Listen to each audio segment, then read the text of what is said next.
কোরবানি কখন কার ওপর ওয়াজিব? মহান আল্লাহর নামে পশু জবাই একটি স্বতন্ত্র ইবাদত। পশু জবাই না করে এর মূল্য গরিবদের মধ্যে বন্টন করলে কোরবানি আদায় হবে না। মহান আল্লাহ পবিত্র কোরআনে বলেন, বলো, আমার নামাজ, কোরবানি, আমার জীবন মরণ জগৎসমূহের প্রতিপালক আল্লাহর জন্যই নিবেদিত। সূরা আনাম আয়াত ১৬২। হযরত আব্দুল্লাহ ইবনে ওমর রাদিয়াল্লাহু আনহু বলেন, নবীজি সাল্লাল্লাহু আলাইহি ওয়াসাল্লাম মদিনায় ১০ বছর অবস্থান করেছেন এবং প্রতি বছর কোরবানি দিয়েছেন।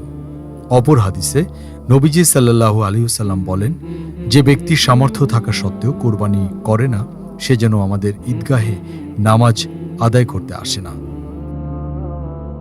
প্রাপ্তবয়স্ক সুস্থ মস্তিষ্কের প্রত্যেক মুসলিম নারী পুরুষ যে ১০ জিলহজ ফজর থেকে ১২ জিলহজ সূর্যাস্ত পর্যন্ত সময়ের মধ্যে প্রয়োজনের অতিরিক্ত নেসাব পরিমাণ সম্পদের মালিক হবে, তার উপর কোরবানি করা ওয়াজিব।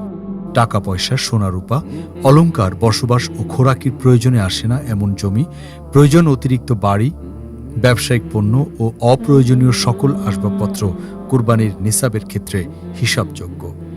আর নেসাব হল স্বর্ণের ক্ষেত্রে ৭.৫ ভরি, রূপার ক্ষেত্রে ৫.৫ ভরি, টাকা পয়সা ও অন্যান্য বস্তুর ক্ষেত্রে নিসাব হল এর মূল্য ৫.৫ তোলা রূপার মূল্যের সমপরিমাণ হওয়া। আর সোনা বা রূপা কিংবা টাকা পয়সা এগুলোর কোনো একটি যদি পৃথকভাবে নেসাব পরিমাণ না থাকে কিন্তু প্রয়োজনের অতিরিক্ত একাধিক বস্তু মিলে ৫.৫ তোলা রূপার মূল্যের সমপরিমাণ হয়ে যায়, তাহলে তার উপর কুরবানি করা ওয়াজিব। জেনে রাখা উচিত, একান্নবর্তী পরিবারের মধ্যে একাধিক ব্যক্তির ওপর কোরবানি ওয়াজিব হওয়ার শর্ত পাওয়া গেলে, অর্থাৎ তাদের কাছে নিসাব পরিমাণ সম্পদ থাকলে তাদের প্রত্যেকের আলাদা আলাদা কোরবানি করা ওয়াজিব।